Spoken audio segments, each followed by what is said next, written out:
Hello. Welcome to Shaun Academy. Today in this video we're going to learn how to start a house sitting business.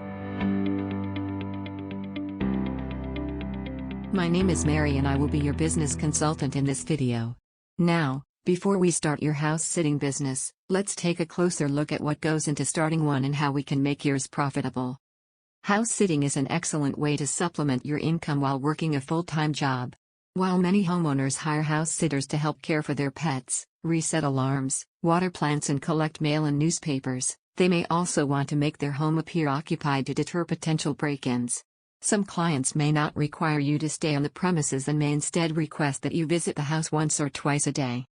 House sitters are in high demand, especially among pet-owning homeowners. Kennels can be costly and stressful for their animals. Indeed, providing house-sitting services can be a natural complement to a pet-sitting home business.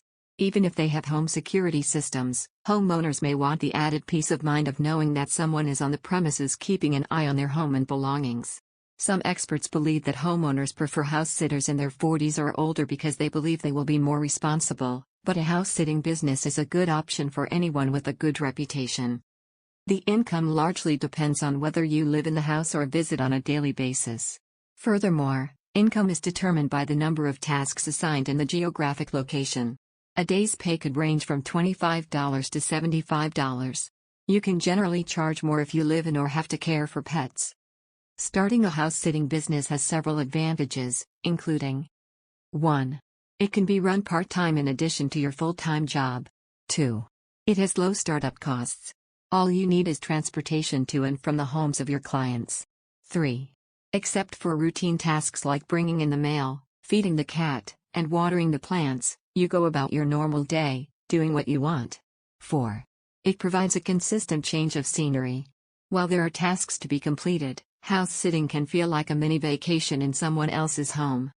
There are a few disadvantages to starting a house sitting business as well. 1. Unless you employ and manage a team of house sitters as employees or contractors, it's not a business that can be turned into a full-time job with a sufficient income. While this would be more profitable, it would necessitate more work to ensure you're hiring honest people, as well as managing the money and house assignments. 2. If you're away from your significant other for an extended period of time, your job commitment can strain relationships. 3.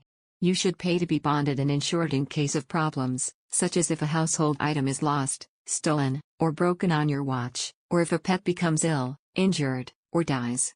The temptation to stack jobs may cause you to overextend yourself, and accidents are more likely to occur when you are rushed and under pressure. Starting a house-sitting business is not as expensive as other types of businesses, but reputation is crucial. Your reputation is your calling card, and if you're not new to town and have established relationships with a number of residents who can provide glowing, legitimate references, it can help a lot. If you found this video useful, please show your appreciation by clicking the like button. Also, let us know in the comments if you'd like us to make a long, comprehensive follow-up video to learn more about how to start a house-sitting business.